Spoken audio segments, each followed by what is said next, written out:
What's up, guys? Welcome. We're about 1 week into the Las Vegas trip, and I played one of my biggest sessions yesterday at the Bellagio, playing 25, 50, 100. I won around $54,000. It was a big game, a long night, 16-hour session. I was super happy, of course, going to bed with a huge stack, and it was a big accomplishment for myself. I played a lot of big hands, of course. I'm gonna break them down for you in this video. So let's hop into the first couple of hands. Let's talk about the administrative part of what actually happens when you go to the Bellagio and you're trying to hop into a cash game.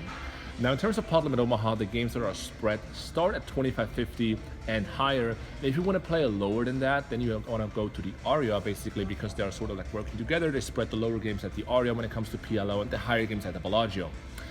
Now, in terms of trying to hop into a table right away, that's usually not going to happen unless you show up very early, specifically during the World Series of Poker.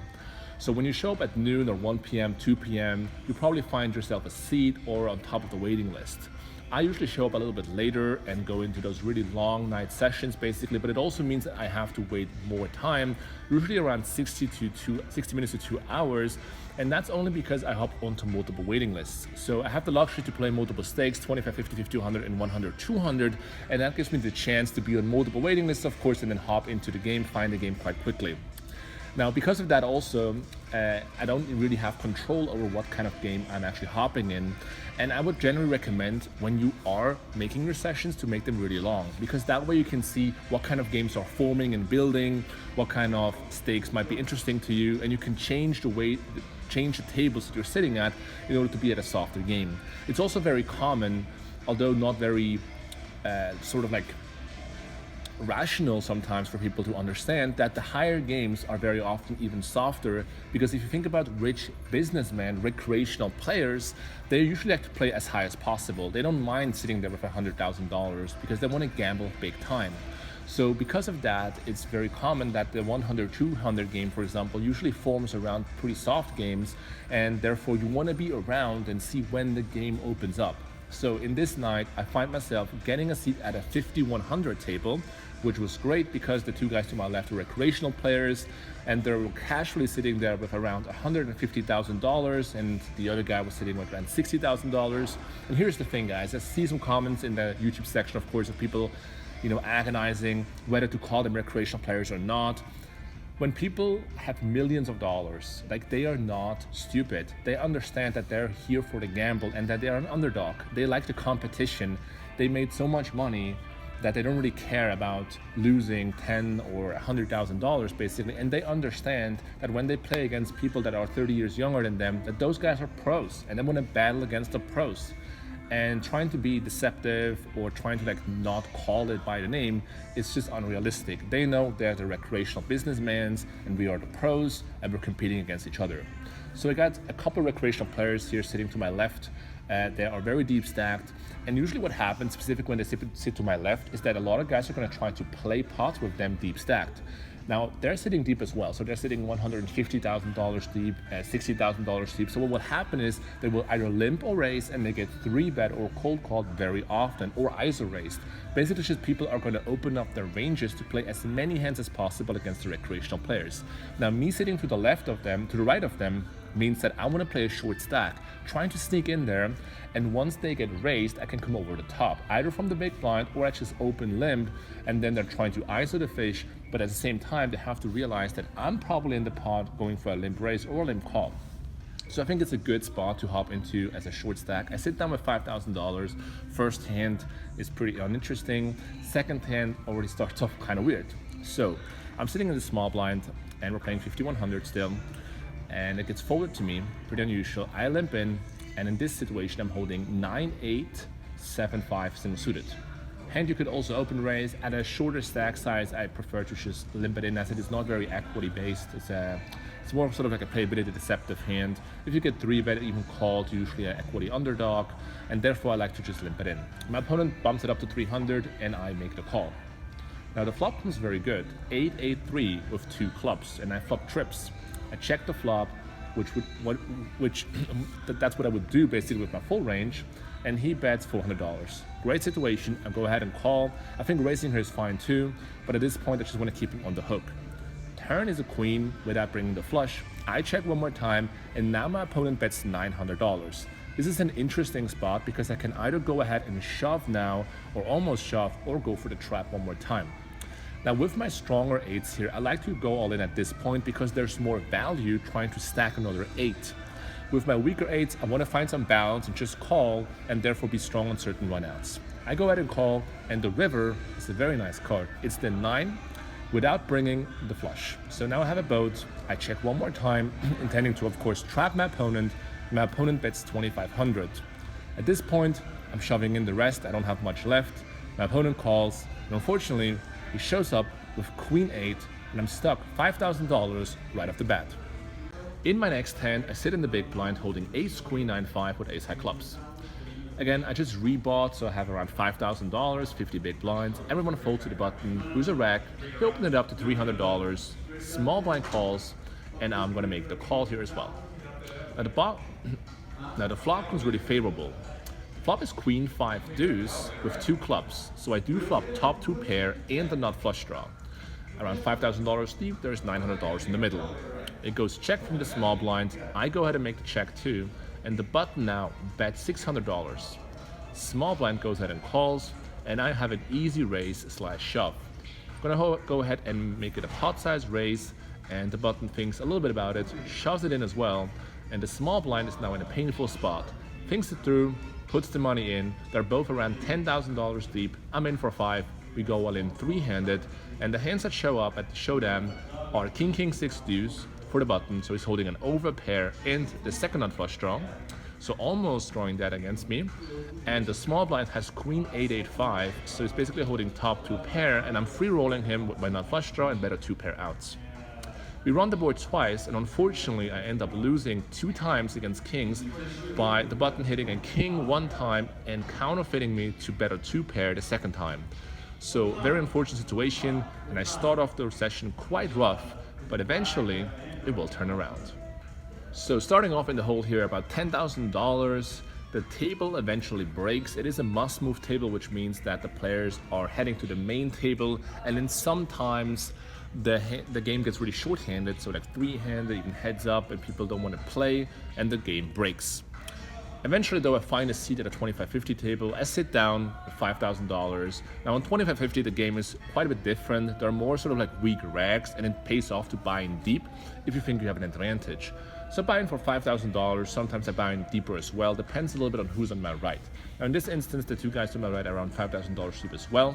And we play a pretty interesting hand here. So the cutoff, actually the hijack goes ahead and opens it up to $200. The cutoff cold calls, and I'm sitting on the button with ace, ace, ace 7 with 2 diamonds. So I'm holding trip aces, generally not a great hand, but it is a strong hand, a very strong hand if you get a lot of money in pre-flop.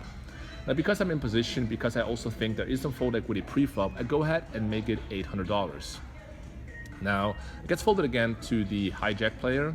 He thinks it through a little bit, and then eventually goes ahead and re-raises to another full pot size raise. The cutoff is sort of in a gambling mood, I guess, at least he announces it, and shoves the money in as well, and I have an easy shove over the top with my ace, ace, ace 7.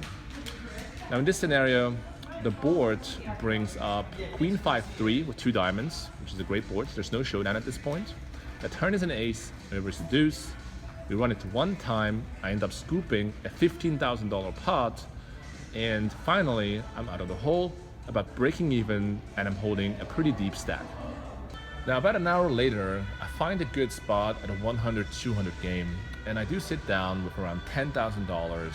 Again, the stack sizes are always adjusted to exactly where my opponents are sitting, what their stack sizes are, how people are playing, and I think at this point $10,000 is a really good stack size. Now the following hand unfolds.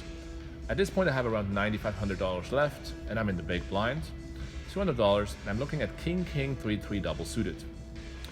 A loose live rack opens from middle position to $700, and he gets 2 callers. The button calls, who's a pretty tight rack in general, and the small blind calls, who's a pretty loose player, kind of more recreational player. Now at this point I have an interesting decision. I can either call or come over the top. With a double suited King King 3-3, it has so much equity, and the cold calling ranges in live PLO specifically are so loose that I think there's a lot of value going for the squeeze.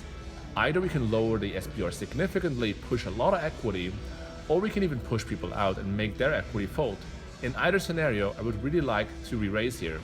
So I make it around 2,800.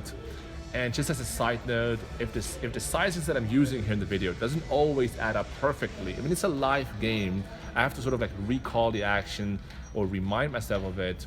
And sometimes I don't even take down the hand as precisely as you might think or wish for. It's live poker, it's not like online where we have all the stats and datas, but around 2,800 is the amount that I raised in that hand. The initial raiser goes ahead and folds, which is a decent result for sure. And now the cold card from the button, the pretty tight rack, repots it to around 7,800. Gets folded to me, and I'm in a really tough spot. Now, what I'm thinking here is that my opponent very likely doesn't have premium aces, but very, very often will have aces that are maybe rainbow or disconnected and single suited, somewhere in that neighborhood. At least that's how many players really play PLO, specifically in those live setups. So I have a very difficult decision. I'm trying to estimate what my equity is in this hand against bad aces. I figured it out later on my phone. I had around 37, 38% equity, but I figured I probably have around 40 with my double suited King, King 10, King, King 3, 3. And I think I have a lot more equity, or quite a bit more equity if my hand is connected, something like King, King 10, 9 double suited. But in this instance, I decided to shove and go with my hand, and we play around a $20,000 pot. Now the first board comes 5-7 king, 3 deuce, and I end up winning that one with my set. And the second board rolls off 10-10-3 XX, end up making a full house and scoop around a $20,000 pot. And that's pretty much the moment where this session starts to turn around big time. A couple of hours later, there's another game opening up. The 1-2 game broke at this point, and I find myself in a very choosy 25-50-100 game. So it's a 3-blind game. I'm already very deep at this point. I'm around $25,000 deep, and the player to my right is around $20,000 deep. And in general, the whole table is pretty deep stacked. So great spot for me to play deep stack PLO, take advantage of position, of a better understanding than my opponents when it comes to high SPR situations and pre-flop hand selection. And the following hand here is pretty interesting. So in this hand, the cutoff open raises to $400. We are rounding up in this game in general. And I find myself on the button with ace 7-7-4 double suited. Now, given that we are 200 big blinds deep, given it's live poker, people have wide ranges in general, I think it's a good spot to go ahead and 3-bet. Also, in live PLO, a lot of players are 4-betting almost exclusively aces. And holding an ace in my hand therefore has an increased value, as for example in live PLO, in online PLO, people have wider 4-betting ranges, and when they start 4-betting with double suited stuff and ace XXX, it becomes more marginal to be 3-betting a hand that cannot call a 4-bet. So go ahead and make it, in this instance, $1,400.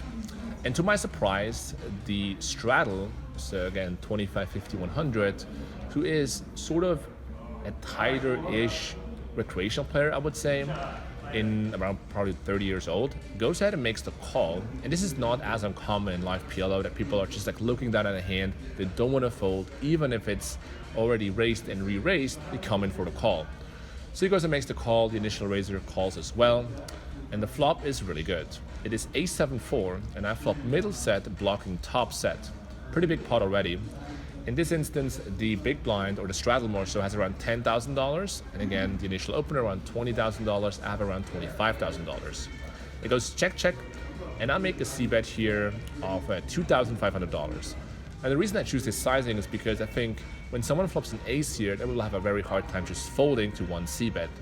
Although if you really think it through logically, you can actually make an argument for folding an ace here. It's a 3-way pot, my 3-betting range hits this board very heavily, and the c-bet sizing is quite big.